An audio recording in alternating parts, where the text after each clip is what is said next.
Racists are back at it again. We have another story. I feel like these stories just fucking pile on.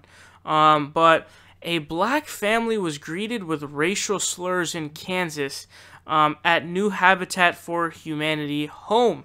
So here is what Raw Story reads. They say racist vandals painted slurs on the grass where a black family will move into a Kansas neighborhood with the help of Habitat for Humanity.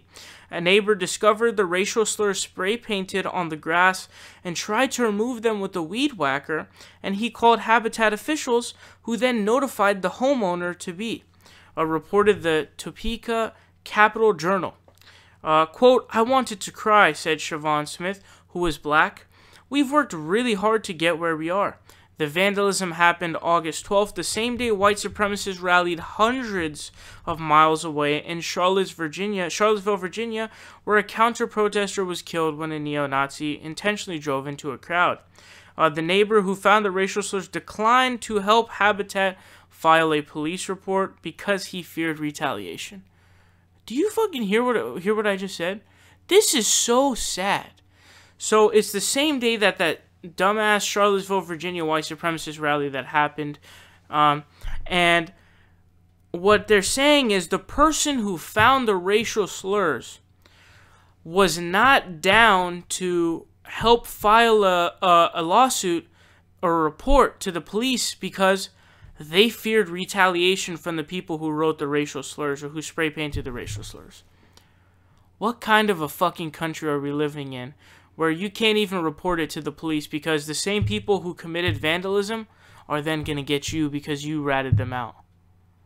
This is fucking crazy. If you guys remember, I believe it was LeBron James's house. I don't know if it's the one in Akron, Ohio or not, but I believe they had spray painted the N-word on his house.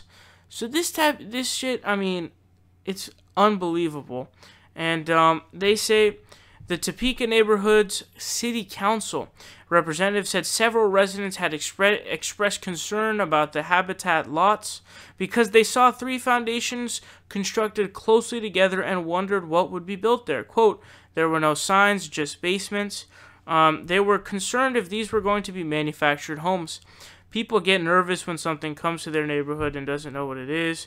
That seems to be some kind of apologetics there. But anyways, they're going, these people are going to own this home, and you're basically greeted with a bunch of racist slurs and a bunch of racism. How do you think that makes you feel in a community?